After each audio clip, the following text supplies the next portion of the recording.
Bienvenidos, bienvenidas. Acá estamos rodeadas de nuestros libros favoritos y hoy vamos a hablar de un libro bastante nuevo y bastante curioso también. Un libro de Daniel Balmaceda que tiene como título ¿Qué tenían puesto? Y un poquito más chiquito abajo dice La moda en la historia argentina. Es un libro realmente muy interesante. A lo largo de todas sus páginas vamos aprendiendo cosas que no sabíamos y también descubriendo detalles, curiosidades y características en nuestra historia referidas a la ropa. Y arranca con algo que ya nos sorprende. Por ejemplo, está bien, Colón no llegó a la Argentina, pero llegó a América, es parte de nuestra historia.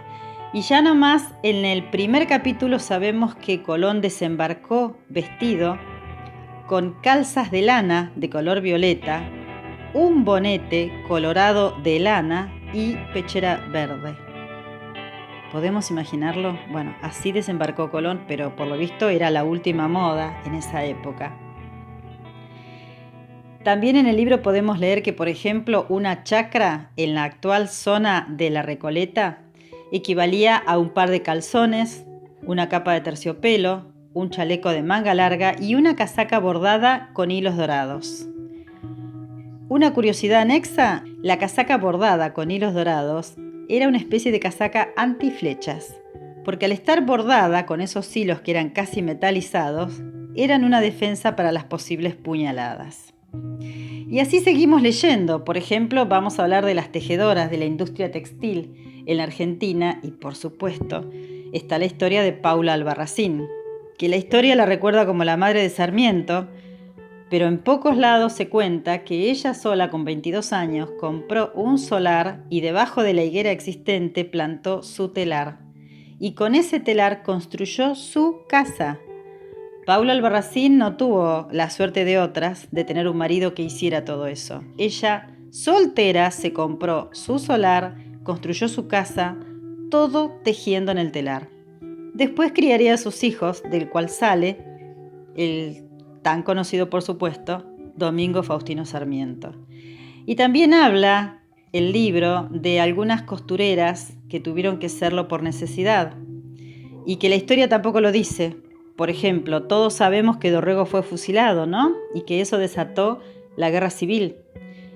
Lo que no sabemos es que después que murió Dorrego, la mujer, la esposa de Dorrego, Ángela Bodrix, y sus hijas no tenían cómo sostenerse.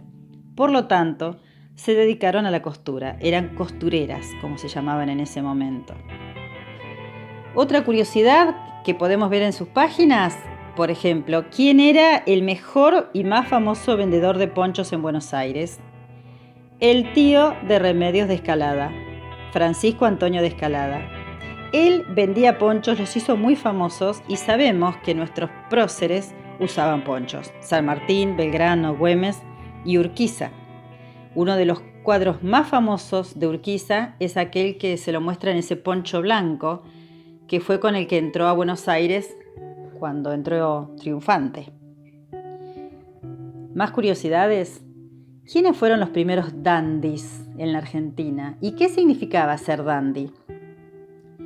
Ser dandy significaba estar impecable, limpio, con las uñas cortadas y prolijas, la ropa perfecta, casi amanerado o afrancesado como era en esa época. Claro, hoy no nos sorprende que tengan las uñas limpias, pero en esa época los dandis eran los que estaban así. ¿Y quiénes fueron los primeros dandis? No se lo imaginan. Manuel Belgrano y Bernardino Rivadavia. La historia nos cuenta que Belgrano y Rivadavia viajaron a Europa para tratar de conseguir apoyo y mercados para la naciente Argentina. Pero lo que no nos cuenta es que en las cortes europeas y en sus recorridos empezaron a notar cómo se vestían los hombres. Y se vestían distinto que acá. Eran más afrancesados, por decirlo de una manera. Cuidaban muchísimo más su aspecto. Y ellos volvieron cambiados. Por ejemplo, y se lo ve en uno de los cuadros famosos de Belgrano, con pantalones de lino muy ajustados, como si fuera una segunda piel. Un detalle En esa época mostrar el cuello era signo de mal gusto, por lo tanto todas las camisas tenían el cuello alto y además tenían otros accesorios que siempre cubrían el cuello. Y por supuesto las levitas, ¿sí? Bien afeitados. Y otra cosa, los hombres en esa época, los dandis, usaban medias de seda. Seguimos leyendo y encontramos un dato muy curioso. Todos hemos visto el retrato de Manuelita Rosas, porque además ha figurado en alguno que otro billete, ¿no? Ese famoso cuadro de Manuelita Rosas plantea muchas dudas. Fue pintado por Prilidiano Pueyrredón, el hijo del Pueyrredón famoso en las invasiones inglesas, ¿se acuerdan? Y del Pueyrredón que le mandaba a San Martín las vituallas para el ejército de los Andes.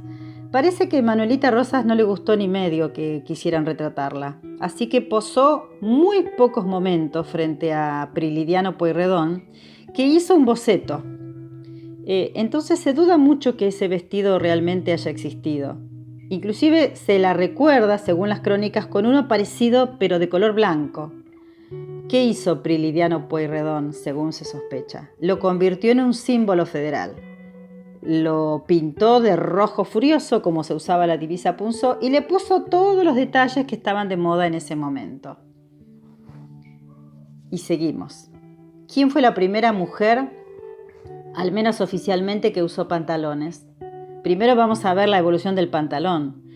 Por ejemplo, los papás de Manuel de Serratea o de Feliciano Chiclana usaban calzones, es decir, pantalones que iban hasta la rodilla y terminaban en las famosas medias de seda o en botas altas. Recién los pantalones en los hombres se afianzaron en 1820, pero en los hombres. La primera que usó pantalones en forma oficial fue la tucumana Lola Mora, escultora, que además ella tenía que trepar las escaleras para hacer sus esculturas y obviamente las faldas le serían sumamente incómodas. Así que está descripta con pantalones bombachos, siempre con una chaquetilla ajustada y una boina de la que se le escapaba permanentemente su pelo lleno de rizos. Fue una pionera, entre otras cosas, en el tema de los pantalones para las mujeres. Y también podemos a través del libro ver cómo evolucionó el traje de baño. El traje de baño que no existía, que empezó con las mujeres yendo completamente vestidas a la playa y después empezó a evolucionar. Lo hemos visto en multitud de retratos. Los primeros trajes de baño eran de lana o de seda. Llevó mucho tiempo para que se convirtieran en una tela que fuera cómoda para estar en el agua. ¿Se imaginan ustedes un traje de lana metiéndose en el agua? Sí, tenía que cambiárselos continuamente. Y el tema de los nenes vestidos de marineritos, yo creo que si buceamos en las fotos familiares antiguas, siempre hay algún bisabuelo al que retrataron vestido de marinerito. ¿De dónde salió esa costumbre de vestir de marineritos a los chicos? Que de hecho se prolongó durante mucho tiempo.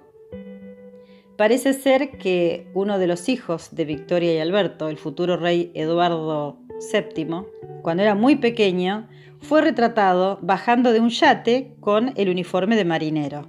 Se hizo tan popular que aquí, en nuestro país, aparte de otras partes del mundo, comenzó a usarse la ropa de marinerito para los varones. El chambergo de Mitre, otra curiosidad de ese libro. El chambergo de Mitre, que hoy está en el Museo Histórico Nacional, tuvo una misión muy especial, que fue la de cubrir una cicatriz de un balazo que casi nos elimina a Mitre antes de que fuera ni general ni presidente. Esa cicatriz del balazo que recibió defendiendo a Buenos Aires fue tapada por ese chambergo durante toda la vida adulta de Bartolomé Mitre. Y bueno, el libro sigue así. El libro no tiene desperdicio, tiene multitud de anécdotas, como dije ya, de curiosidades. ¿Por qué, por ejemplo, Alfonsina, nuestra queridísima Alfonsina Storni, que murió allá entrando en el mar en Mar del Plata? Esa languidez de Alfonsina, ¿también se retrataba en sus ropas? Y sí, Toda esa poesía que ella tenía nostálgica, triste, se reflejaba en su ropa, cero curvas. Ella usaba una especie de túnica con tablas verticales, muchos botones. Era el Art Deco, que también podíamos ver en las estructuras edilicias, pero que fue a la ropa, y Alfonsina le contribuyó a tener ese aspecto lánguido y tristón que, bueno, parecía anticipar su destino, ¿verdad? Bueno, siguen muchas otras cosas más. ¿Cuándo apareció la bikini en la Argentina? ¿En qué año? ¿Y dónde? Sí, en la Bristol. En 1960. Ahí apareció la bikini por primera vez. Obviamente no fue bien recibida. Bueno, anécdotas de todo tipo que van poblando este libro de Daniel Balmaceda, imperdible para los que le gustan los detalles. Y dejamos uno al final. Hipólito Yrigoyen, que usaba frac, como tantos otros presidentes, ¿usaba corset debajo del frac para esconder la panza? Bueno, ¿qué tenían puesto la moda en la historia argentina Daniel Balmaceda? Recomendable para estos días en que buscamos leer algo al lado de un té calentito mirando el otoño por la ventana.